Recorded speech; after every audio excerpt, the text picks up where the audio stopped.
Dogs on Wheels. I'm Kat, this is Smokey, and this is RJ, my crew. So, I killed my second set of batteries on my bus. This time, down so far that the horn didn't even work. I didn't even know the horn worked off the batteries, if you want to know the truth. I've killed batteries or had to jump start them, and I've never gotten them so low that the horn didn't work. I charged them for 36 hours, and they stayed on 0. So I knew it was time to get new batteries. And I really was pretty much bumming out. It was like, you know, what? I'm going to go through batteries every 6 months? But Mary from Maximalist Minibus, good channel, by the way. If you should check her out. I love her. She actually inspired me to start my YouTube channel. She really encouraged me. And she explained to me that when in our buses, RVs, boats, all of those, she said we need deep cycle batteries. The regular car engine start batteries die whenever we have that mistake. And she said if I get the deep cell batteries, I won't run into that issue. They don't completely die after a couple of accidents. And she went through 2 sets of batteries, and she hasn't gone through any since she switched to the deep cell batteries. So that's what I did today. This morning I took out the batteries from underneath the bus, and took me about an hour and a half, close to 2 hours to get them out. But dirty hands and nails, but no bloody knuckles. So I figured that was a win. So I took the batteries in, got my deep cell batteries, and guess what? The deep cell batteries are cheaper than the car batteries. That sort of blew my mind. And so I have my new batteries back. It took me about an hour to get the first one in. And when I'm done talking to you here, I'm going to go put the second one in. I tried to film under the bus, but you know what? That's totally boring watching me just struggle with the wrenches and stuff and try, you know. It's really not worth watching. But I got one in. Now the issue is why I'm having such a hard time getting them back in is they had 2 sizes of the deep cell. And they were there was a larger size, which gives you more amp out, you know, it's a better, bigger battery. And its shape was the same measurements as the new one, but the new ones were taller. And I think they must have been a little bit fatter this way, because when I put them in, it fit in the case, but there wasn't room. Like there's a little screw thing that sort of holds and it has a little case that the screw goes into, and that keeps the battery from flipping forward. Well, I didn't have, the battery was tight in there, it barely fit, but it didn't have room for the little case that holds the pole. So what I did was, I didn't use the case that holds the pole, and I put the pole in, and it's in, but you know, that case stabilized it more. So I took a bungee cord and put it around the front of the battery, so that will reinforce the pin that's holding it in. The hardest part of installing it was taller, so my cables that you're hooking onto the connectors of the battery, it was really tight. It was really, really tight, and I barely got them on, but I got them on. So I'm hoping the second battery at least isn't any harder than the first battery, though it's the one that has all the connection things that connect it to the second battery. So I'm getting ready to go do that. I'm going to crawl back under the bus and install the second battery. But for any of you who are doing a conversion or have a bus and you're using regular batteries to start your engine, you're better off to invest in the deep cell batteries. That's a good lesson. I don't have the upper body strength to lift these up here, but I found a way.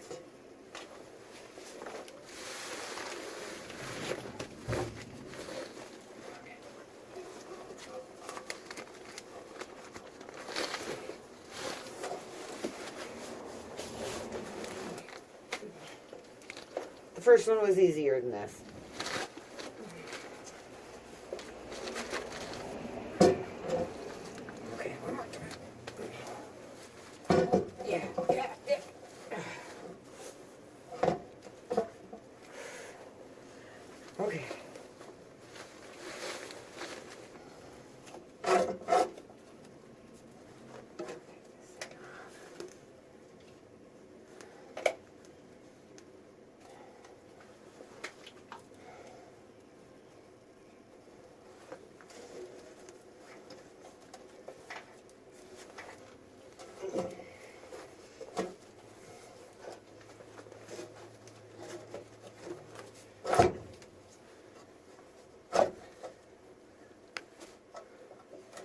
Hey.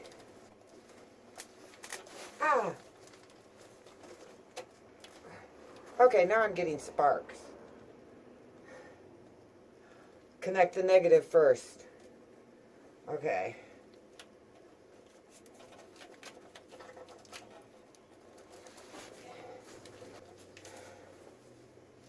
Yeah.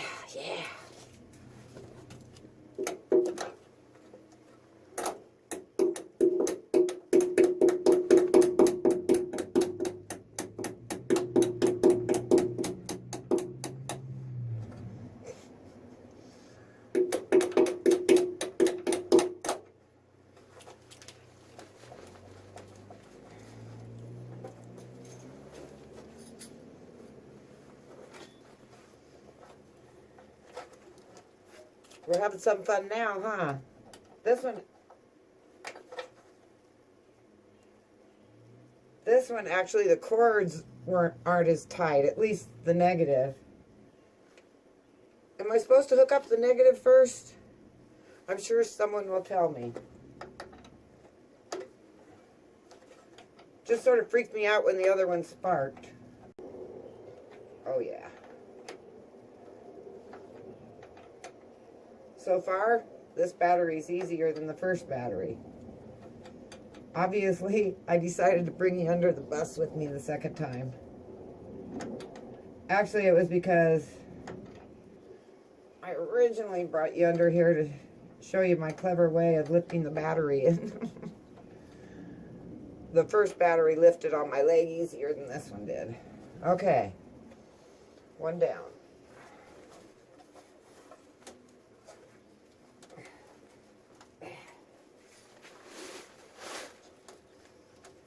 Okay, this is so tight. I'm thinking I might have to... Am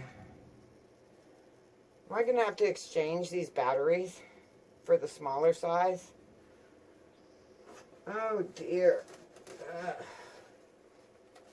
I got the first one on, but I was worried because this is the one that has the double cable. I don't know.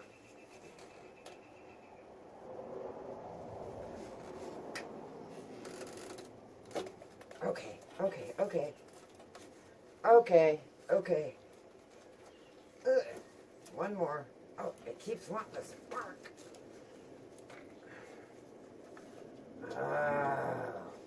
Have this. Okay, the deep cell batteries have two connectors. One if you're connecting to an automobile, one if you're connecting to a boat. And I'm afraid the boat connector thing is going to be in the way.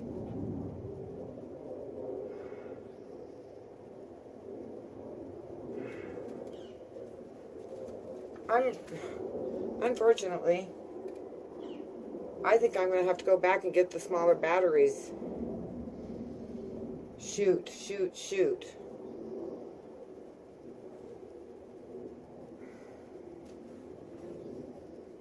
I hope they'll exchange them. I've sort of scuffed them up. Alrighty. It's never easy. It's easy for other people, but I don't know. I'm worried. Well, if this has enough give, okay, I'm going to keep trying.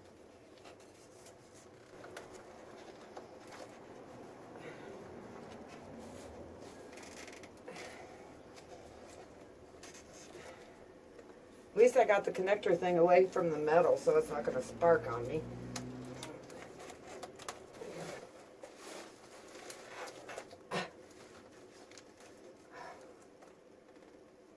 Okay.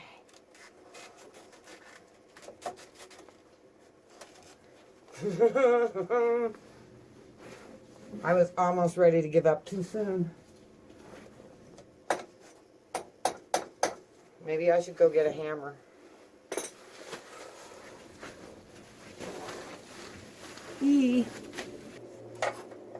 Oh, but no, this one's popped off. Music to my ears. I want to thank you for watching me stumble through the battery installation. I want to thank Mary for steering me in the right direction with the right batteries. And remind you that I'll put a link to her channel below in my description, because I really recommend checking her out. She's a great gal. So the next step I'm taking is I am going to go down to DMV, get my temporary permit so I can go get my bus tires checked, and then I'm going to go to the State Patrol, get weighed, get my RV certification. Then I'm going to go back to DMV and get my license plates. Yeah. And then I'll make those calls to get the insurance, and then I'm mobile. So I'll give you the lowdown on that Sunday. And then Monday is my first pet parade, I'm going to call it. I've got 5 adorable dogs with great background stories to share with you of viewer pets. And we'll just see how much you like that. It's sort of an experiment, but I'll tell you what, I'm having a blast putting that video together because the dogs are so cute. And I want to remind you, it doesn't have to be dogs. It can be cats, it can be feathered, it can be reptile. Whatever pet has your heart, I want to see those brag pits. So, until Sunday, you guys have a good week. Remember to like us if you like us. And till then, here's what my boys have to say.